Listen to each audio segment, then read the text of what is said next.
goalless minutes at the Dell. Then Steve McMahon began a run that didn't look dangerous until Stefan Karl exploded into the picture. Karl, on loan from Borussia Dortmund, was on as a substitute. But the game wasn't over. Southampton had a free kick. Matthew Le Tissier specialises.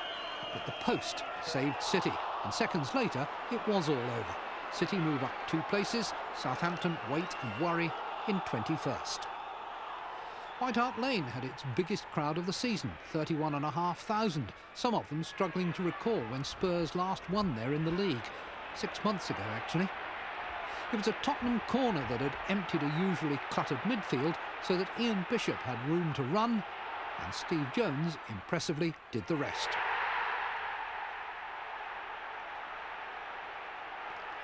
Then came 2 penalties. Trevor Morley here a bit too smart for Kevin Scott. Morley doesn't jump, Scott taken by surprise. The victim, if that's what Morley was, rose to exact full retribution. They say these things even out over a season. This one evened out over 4 minutes. Morley's foul on Gary Mabbutt. Teddy Sheringham, on as a substitute, scored the second goal of his comeback, but it didn't signal Tottenham's comeback. When West Ham attacked again, Mabbutt made a mess of an attempted back pass. And there was Morley, this time back at the business end, making it 3-1.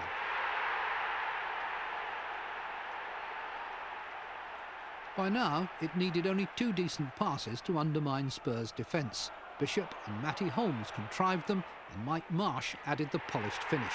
4-1, and with 44 points, West Ham see safety within reach. Before the Ipswich game, we talked about we might need 45 points because Sheffield United have done brilliantly well to come again. You know, they won't lay down and die, and we thought 45 might be safe.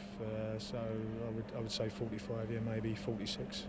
But you know, we won't rest until we get that. That's for sure. Sheffield United, unbeaten in 7 games, certainly have the spirit to survive. It was put to the test today by the Premiership's meanest defence. Paul Rodgers did the hard part, stealing in on Roger Nilsson's long throw. They couldn't, though, hold on to all 3 points. Eddie McGoldrick's corner gave Kevin Campbell Arsenal's equaliser. United's 17th draw, their 6th in succession at home.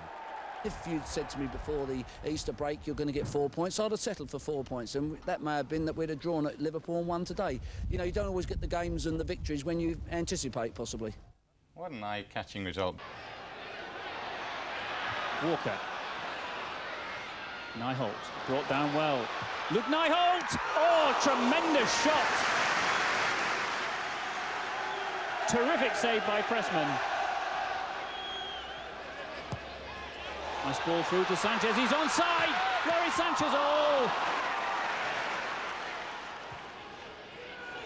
Worthington. Sheffield Wednesday finding their players at will. Inside. Bart Williams could be on for a shot here. Good effort. Oh, he's hit the bar.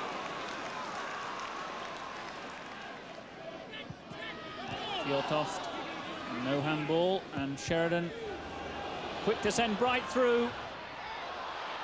Chance for Bright with Hammond being out of his goal. Well tackled back by Paul Bodin. Sanchez's control really letting him down. Sheridan to Nielsen. Watson and Hammond again to the rescue.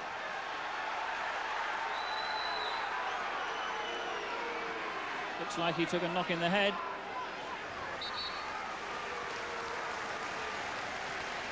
But it looks as if Nicky Hammond has made his last save of this match.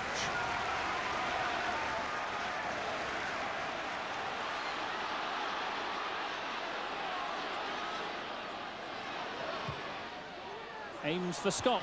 Well won by Scott. Fjortoft! Oh! Worthington. Bright! And it's a goal claimed by Watson.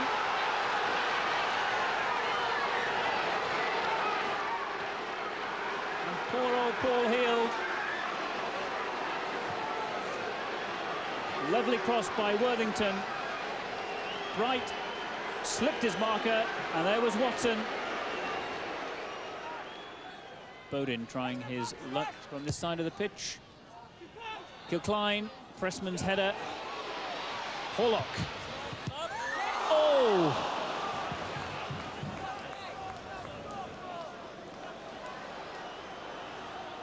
It was Kevin Horlock's shot and Keith Scott scooping it over the bar.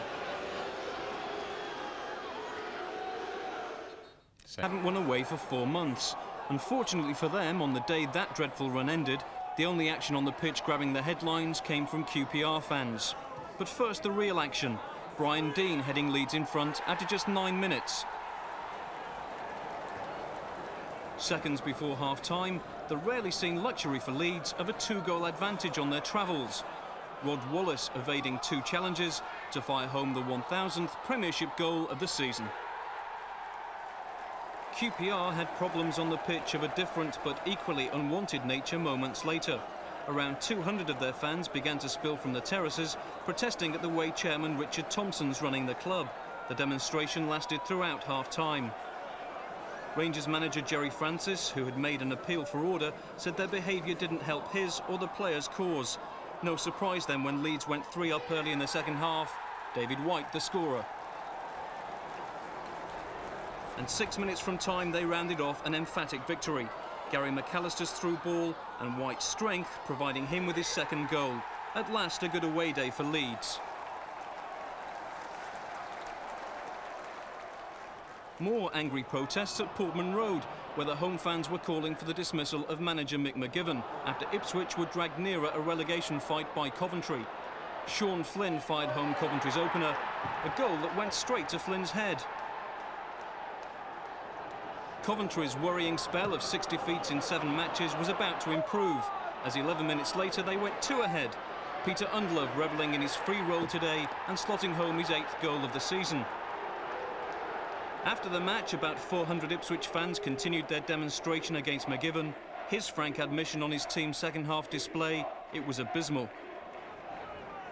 Contrasting recent fortunes for these two. Wimbledon up to 8th after 3 wins in a week, Liverpool beaten in their last 3. But Jamie Redknapp's 65th minute strike for Liverpool put them on course to overturn current form. Wimbledon today agreed to postpone Saturday's game with Arsenal to allow the Gunners to concentrate on their European semi. But their benevolence ended there, a deflected Gary Elkins free kick, snatching an injury-time draw. Chelsea faced Saturday's FA Cup semi with the satisfaction of nullifying one of the Premiership's most potent attacks. Dimitri Kharine saved superbly to thwart Robert Lee 6 minutes from time. John Spencer had Chelsea's best chance in injury time, the miss not as great a concern as Craig Burley joining Glenn Hoddle's ever-growing injury list. No goals either at Villa Park, and for the 3rd game running for the home side, that's quite a Wembley hangover. Norwich's Chris Sutton failed with one of the better chances to break the deadlock. And that leaves the bottom of the Premiership looking just as confused as ever, except Southampton's home defeat puts even greater pressure on them, and Everton are overtaken by Manchester City. Another quick look at the top, and no change except Leeds closed